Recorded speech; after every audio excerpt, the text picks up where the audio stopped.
Hey, my name is Anthony Berendsen, and I'm a student at Clemson University. I'm a freshman, and I'm in the general engineering program.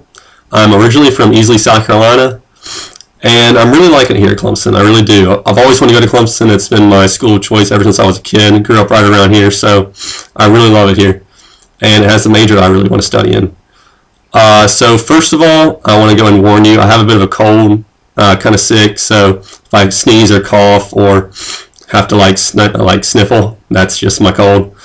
Also, I just want to start by telling off that this wasn't my original dialogue that I signed up for. I'd originally signed up for the alcohol dialogue, but then it was switched to a different date, and I wanted to keep the date that was originally given to me. So I just kind of went with the flow and just did this dialogue like on a whim. And so when I got there, this was a complete surprise to me as to what it was. And my dialogue ended up being privileged through the Clemson lens. And I believe it had something to do with like the traits of like who you are as a person, and that like you need to understand like who everybody else is, and like everybody's different in a way that like when you get to Clemson, like there's going to be a lot of different students and a lot of different personalities. And like you can see that around campus. You know, there's a lot of different races, ethnicities, a lot of different personalities. And I mean, that's what you expected at college. So that was kind of the brief summary of the whole experience for me in terms of like what I was like looking for in the new student dialogue. A brief summary of the dialogue would have been everybody went in, we all introduced ourselves, everybody was really nice, the counselors kind of stated what was going to happen, and after we introduced ourselves, we all had to fill out these forms.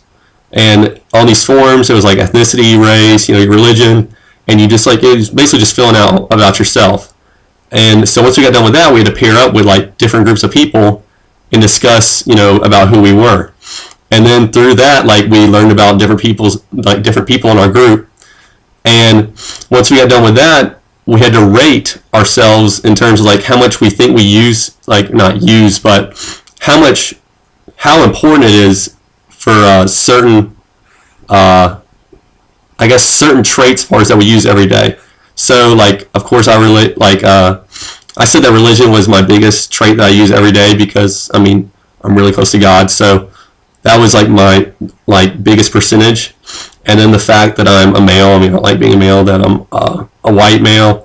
It's not that it's important to me. It's just that like the first thing I think of, and the way they described it was like the first thing you think of when you wake up in the morning, and like things you think of as like during the day. I mean, it wasn't really a big deal, but I guess I never really thought about it like that before. And then we just talked about some other different things, and that was really much about it. All right, so some of the questions you asked us to answer. Do you feel the group achieved true dialogue? I would say we did. It took us a while to get there, but once everybody started getting going, like first of all, our group was really shy. I guess like all groups would be. We had a couple of like outspoken people, but I'm not like exactly like crying for attention. I'm not that kind of person, so it wasn't that hard for me to just sit there. But the advisors of the meeting, they really like made it known that like we weren't going to leave, or like we had to talk it out. So everybody started pitching in like after a while, and really just getting comfortable with like speaking your opinion. And so we started talking about all the different circumstances of everyday life here at Clemson, and like everybody started warming up to the idea. So I guess that was a true dialogue experience because everybody actually was like going towards a common goal. Everyone was supportive, and nobody was really like thrashing anybody's ideas or beliefs. So that was really good. Also, as usual, if you don't know, I have some notes here. We heard from all different kinds of people, like ethnicities, races, religions. It was a really diverse crew, which was kind of good for the dialogue. So I would say that we really did achieve like true dialogue. Active voices. There were a couple active voices, and like I said, it got better as it went on. But other than that, like I wouldn't say that like people really just want to like talk about kind of stuff that they don't really think about, necessarily even care about. But other than that, like I wouldn't say that people were just like shouting stuff about their religion or their race, or just like any thought that had come to mind. Like that people think about stuff like that more. People think about the stuff they say, I feel like, in a group of their own peers. So it was really difficult for like somebody to come out and just be like saying everything they believe because, they don't want to be judged or something like that, which nobody would do in a dialogue, but it's just that common feeling. reserved voices, definitely a lot more reserved voices, because I mean, I think more people are shy, and like I said, they don't want to be judged. Not saying anybody in that room would have judged us, that it was just like, it's the fact that you don't want to just put yourself out there to be even secretly judged. What role did I play? Like I said, not exactly crying for attention here, but I did like I said what I need to say, and I was fine with, like, I can be outspoken when I want to and when like I need to. So it wasn't hard for me to like jump in if like everybody was silent in the room and nobody was really gonna like say something. I can think of something to say and just like break the ice at least. So I did that once or twice, and I mean, a lot of people did that. But that's the stuff you need to do to keep like an active discussion going. Why did the vlog dialogue for Library 100? Oh, why is it a component for Library 100? I believe it gets you to discuss a topic with a group of people that you probably wouldn't normally discuss something with, where you can see people come out of their shell and really talk about something that normally they probably wouldn't.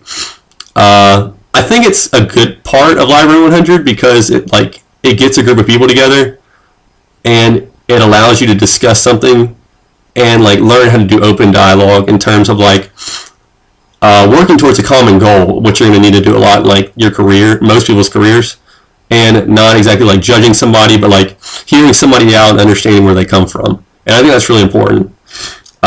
Is the dialogue a useful tool for universities? I would say it is, because I mean, I had a good experience with it, and I think everybody else did. I mean, sure, it's a little bit inconvenient, but really, it's not a big deal, and I think everybody really achieved something out of it. So I think it's a really good tool, and I think everybody should use it.